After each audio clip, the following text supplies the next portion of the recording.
شہزادہ معصوم علی اصغر کی شہادت کا تفصیلی واقعہ۔ امام حسین علیہ السلام اپنے 18 سال کے جوان بیٹے کو دفن کرنے کے بعد امام علی مقام خیموں میں واپس تشریف لائے تو آپ کے کانوں میں پاک بیویوں کے رونے کی آواز آئی۔ خیمے میں گئے اور فرمایا تم صابروں کی اولاد ہو، صبر کرو۔ سیدہ زینب سلام اللہ علیہ نے عرض کی یا حسین رضی اللہ کون و محمد قربان ہو گئے، میں نے خوشی سے قبول کر لیا۔ قاسم نثار ہو گئے، میں نے ہنس کر منظور کیا۔ علی اکبر شہید ہو چکے ہیں، کوئی شکایت نہیں، اور اللہ کی راہ میں اور بھی مصیبتوں کے پہاڑ ٹوٹیں تو خوشی سے برداشت کر لوں گی، مگر معصوم اصغر کی قابل رحم حالت اب دیکھی نہیں جاتی۔ شدت پیاس سے تڑپ رہا ہے اور بار بار اپنی سوکھی ہوئی زبان نکال نکال کر دکھاتا ہے کہ شاید اب بھی پانی کے 2 قطروں سے میری زبان تر ہو جائے گی، شاید ابھی پانی کے 2 قطروں سے میری زبان تر ہو جائے گی۔ حضرت امام حسین علیہ السلام نے فرمایا اے بنت فاطمہ سلام اللہ علیہ، آپ کے قدموں کی خاک پر صدقے آپ نے عورت ہو کر جس عزم و استقلال اور صبر و شکر کے ساتھ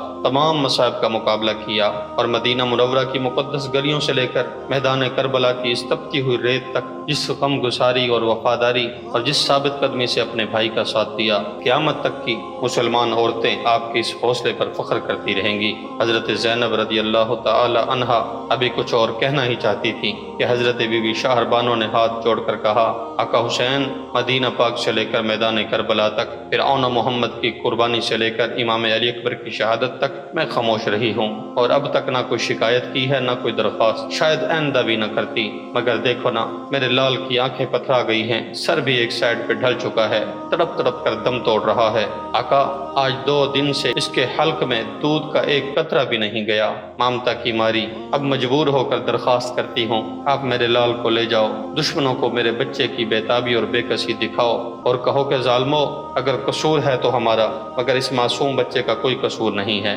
اور یہ کسی کی بیعت کو نہیں جانتا، اس لیے ہمارے لیے نہیں صرف اس شیر خوار بچے کے لیے 2 گھونٹ پانی ہی دے دو۔ یا سید مجھے امید ہے کہ اگر عمر بن سعد نہیں تو نہ صحیح اس کے لشکر میں سینکڑوں اولاد والے ہوں گے، ان میں سے کسی نہ کسی کو تو ضرور میرے لال پر رحم آ جائے گا۔ امام علی مقام نے فرمایا شہر بانو یہ تمہارا خیال ہے، ورنہ مجھے تو ان سنگ دل انسانوں سے تمہارے اصغر کے لیے بھی پانی ملنے کی کوئی امید نہیں ہے، اس لیے جن ظالموں کو اون و محمد پر ترس نہ آیا، قاسم و عباس پر ترس نہ آیا، جنہوں نے امام علی اکبر بیٹے کی لاش پر گھوڑے دوڑائے، ان پتھر دل انسانوں کو تمہارے اصغر پر کیسے رحم آ سکتا ہے؟ اور پھر کتنا دردناک وہ منظر تھا، وہ منظر کتنا قیامت خیز تھا، وہ سما کہ جب بی بی فاطمہ سلام اللہ علیہ کے لال نے شہر بانو کی گود سے اپنے شیر خوار بچے کو اٹھانے کے لیے ہاتھ بڑھائے اور بی بی شہر بانو نے اپنے لفت جگر کو یہ کہتے ہوئے اپنے شوہر کی جھولی میں دے دیا کہ جاؤ میرے اللہ کے حوالے۔ شہر بانو نے پھر عرض کیا یا حسین علیہ السلام،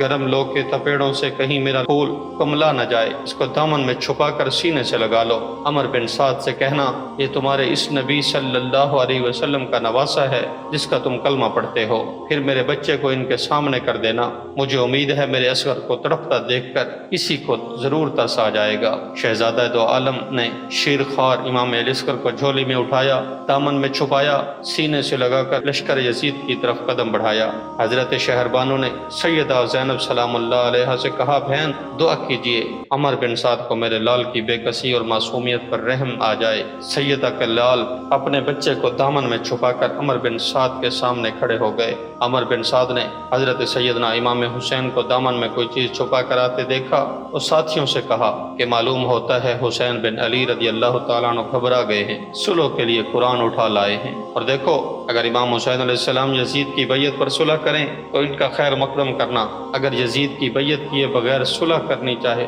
تو پھر قرآن کا بھی لحاظ نہ رکھنا اور تیروں سے معاذ اللہ قرآن کو بھی شہید کر دینا۔ عمر بن سعد نے امام علی مقام کو کھڑے دیکھا تو کہا حسین کیوں آئے ہو؟ نور نگاہ علی نے جواب دیا خدا کی قسم میں خود نہیں آیا، ماں کی ممتا نے تیرے پاس بھیجا ہے، اگر میں نے خود آنا ہوتا تو اون و محمد کی قربانی سے پہلے آتا، قاسم و عباس کی جانثاری سے پہلے آتا، اگر میں نے آنا ہوتا تو امام علی اکبر کی شہادت سے پہلے آتا، جب میں اس وقت نہیں آیا تو سمجھو کہ حسین اب بھی اپنی مرضی سے نہیں آیا اور آئندہ اگر اور بھی کئی دن تک پانی نہ ملے اور تمہاری طرف سے اور بھی مصائب کے طوفان اٹھیں، اگر کربلا کی اس تپتی ہوئی ریت کی چنگاریاں میرے جسم کو جھلسا بھی دیں تو حسین پھر بھی تمہارے پاس نہیں آئے گا، اور میں اب بھی اپنی مرضی سے نہیں آیا، بلکہ میں اپنے دامن میں اس ننھے سے بچے کو لے کر آیا ہوں، اس کی ماں کی درد بھری درخواست لے کر آیا ہوں۔ عمر بن سعد دیکھ، اہل بیت کے اس شیر خوار بچے کو دیکھ، کربلا کے اس معصوم مہمان کو دیکھ، اور شہربانوں کے اس لال کو دیکھ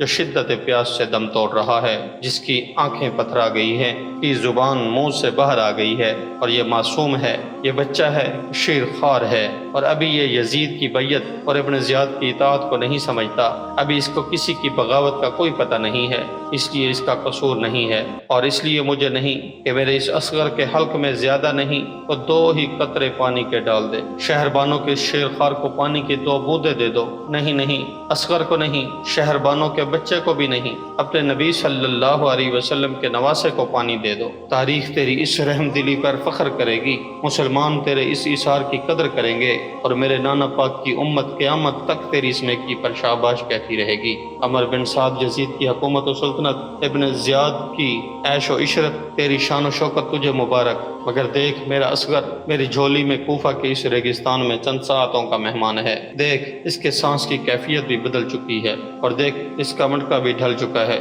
اس لیے خدا کے واسطے 2 گھونٹ پانی کے عطا کر دے۔ اتنا کہہ کر فاطمہ سلام اللہ علیہ کے لال نے اپنے لخت جگر کو جھولی سے نکال کر اپنے ہاتھوں میں اٹھا لیا، اور پھر امام علی اصغر کے چہرے سے دامن ہٹا کر فرمایا، بیٹا علی اصغر اٹھو، اور حق صداقت کی آخری نشانی بن کر، عظمت اسلام کی آخری دلیل بن کر، دین و شریعت کی آخری آیت بن کر، تمام حجت کے لیے اپنی سوکھی ہوئی زبان عمر بن سعد کو دکھا دو، تاکہ حشر کے میدان میں دربار خداوندی سے مجھ پر کوئی الزام نہ آ سکے۔ بچے کو اٹھا کر حضرت امام حسین علیہ السلام خاموش ہو گئے، انتظار کرنے لگے کہ اس 20,000 انسانوں کے لشکر میں سے کسی کو میرے اصغر پر رحم آتا ہے اور وہ توڑ کر پانی کے چند قطرے اس کی سوکھی ہوئی زبان پر رکھتا ہے، مگر وہ انسان کہاں تھے جو ان کو رحم آتا؟ وہ تو انسانیت کے تمام سنہری اصولوں کو چھوڑ کر وحشت و بربریت کے گڑھے میں گر چکے تھے، اور ان کے سینوں میں دل نہیں پتھر تھے، پتھر بھی نہیں، پتھر کی چٹانیں تھی۔ تھوڑی دیر تک خاموشی چھائی رہی،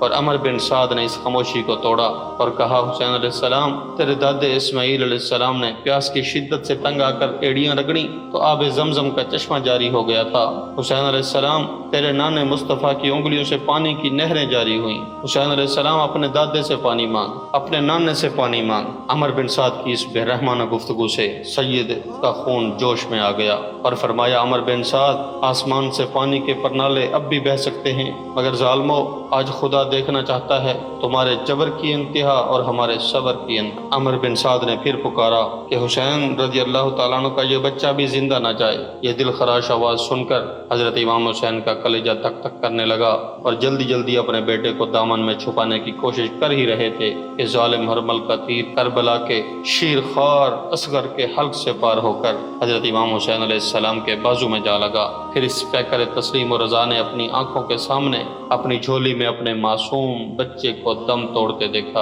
اور ایک ننھی سی جان کو اپنی گود میں تڑپتے دیکھا۔ کربلا کے ننھے شہید نے آنکھ کھولی اور اپنی سوکھی ہوئی زبان اپنے باپ کو دکھا کر ہمیشہ کے لیے خاموش ہو گیا۔ انا للہ و انا الیہ راجعون۔ مظلوم کربلا نے اپنے بیٹے کو زمین پر لٹا کر اپنے ہاتھوں سے تیر کھینچا تو خون کا فوارہ بہہ نکلا۔ میرے آقا حسین نے خون کا چلو بھر لیا اور آسمان کی طرف اچھالنا چاہا تو آواز آئی، اے حسین، خدا کے لیے اس بے گناہ کا خون اوپر نہ اچھالنا، ورنہ قیامت تک آسمان سے پانی نہیں برسے گا۔ پھر زمین پر گرانا چاہا تو زمین پکار اٹھی، حسین، مصطفیٰ کے واسطے اس بے قصور کا لہو مجھ پر نہ گرانا، ورنہ قیامت تک زمین سے سبزی پیدا نہیں ہوگی۔ پھر مجسمہ صبر و شکر نے اپنے بیٹے کے خون کو یہ کہتے ہوئے اپنے چہرے پر مل لیا کہ انکار اسما کو ہے، راضی زمیں بھی نہیں، اصغر تمہارے خون کا ٹھکانہ کہیں بھی نہیں۔ میرے آقا امام حسین علیہ السلام کی امامت پر اعتراض کرنے والوں ذرا دیکھو اور غور سے دیکھو، چشم ظاہر سے نہیں،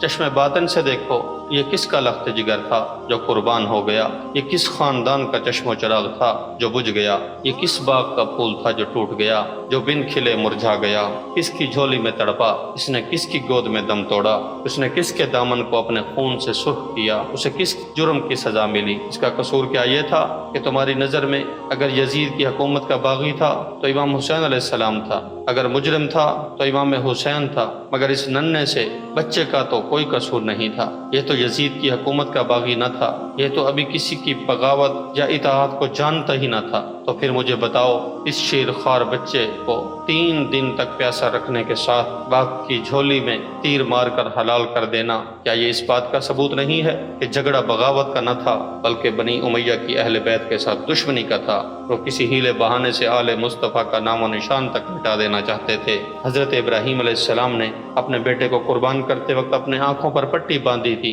تاکہ میں اپنی آنکھوں سے اپنے بیٹے کو تڑپتا نہ دیکھوں، مگر پھر بھی اللہ تعالیٰ کی طرف سے خلیل اللہ علیہ السلام کو یہ انعام مل ہی گیا کہ اللہ نے فرمایا انی جاعلک للناس اماما، اے میرے پیارے خلیل، اس سے پہلے تم صرف نبی ہی تھے لیکن آج کے بعد تم نسل انسانی کے امام بھی ہو۔ تو ایک مقدس انسان جو اپنے بیٹے کو قربان کرتے وقت اپنی آنکھوں پر پٹی باندھ لے وہ تو نسل انسانی کا امام بن جاتا ہے، مگر اس پیکر صبر و شکر اور مجسمہ تسلیم و رضا کی امامت پر شک کرتے ہو، جس نے میدان کربلا کے حق و باطل مرکے میں اپنی آنکھوں کے سامنے اپنا سارا کنبہ ذبح کرایا، جس نے عون و محمد کی لاشوں کو تڑپتے ہوئے بھی دیکھا، جس نے قاسم و عباس کے بازو قلم ہوتے بھی دیکھے، جس نے امام علی اکبر کی لاش پر گھوڑے دوڑتے ہوئے بھی دیکھے، جس نے اپنے معصوم علی اصغر کو اپنی جھولی میں اپنی آنکھوں کے سامنے دم توڑتے دیکھا۔ بی بی شہر بانو اور سیدہ زینب سلام اللہ علیہا خیمہ کے پردے کے پیچھے سے دیکھ رہی تھی۔ امام حسین علیہ السلام کے اس سوال پر عمر بن سعد کیا جواب دیتا ہے؟